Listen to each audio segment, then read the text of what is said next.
Kamusta mga kapatid, mga kapuso, mga kapamilya at mga kabasketball? This is iSport Zone and welcome to another video.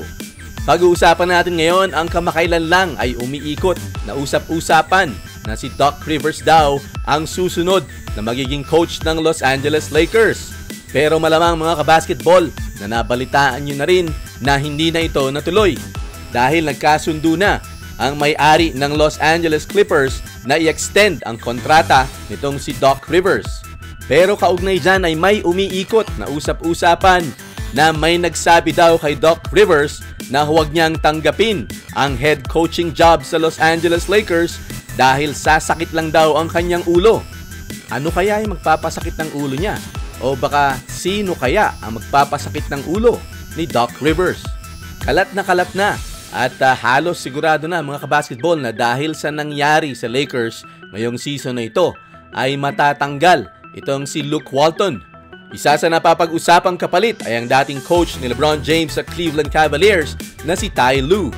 Pero lumabas ang pangalan ni Doc Rivers dahil mayroong usap-usapan sa mga close kay Doc Rivers na dati pa niyang sinasabi na gusto niya raw i-coach ang either Los Angeles Lakers or ang New York Knicks bago siya mag-retire dahil itong dalawa na ito ang pinakamalalaking brand sa NBA. At agad namang pinatay ni Doc Rivers ang mga rumors na lilipat siya sa Lakers at sinabi niya nga na meron na raw silang verbal agreement ng may-ari ng Clippers. At dagdag pa niya na meron na daw silang napagkasundo ang kontrata at hindi raw siya aalis ng Clippers hanggat hindi siya pinapalayas ni Steve Ballmer na may-ari ng Los Angeles Clippers.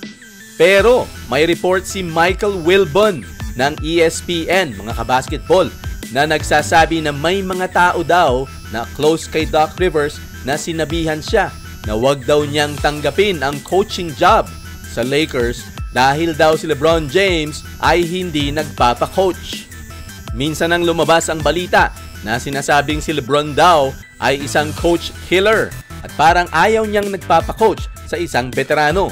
Marami nang nakuhang footage mga kabasketball ng mga eksena sa loob ng basketball court na si LeBron James ay nakikipagtalo sa kanyang coach na para bang ayaw sumunod sa mga play at mayroon siyang sariling diskarte.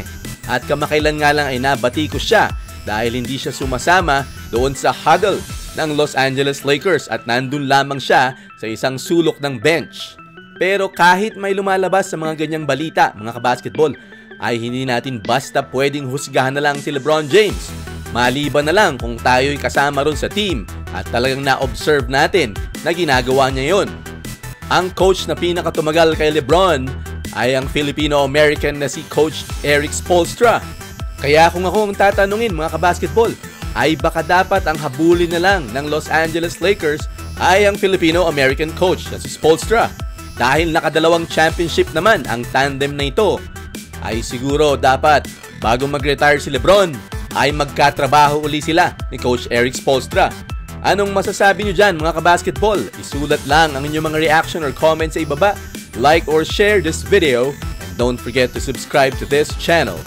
This is iSport Zone.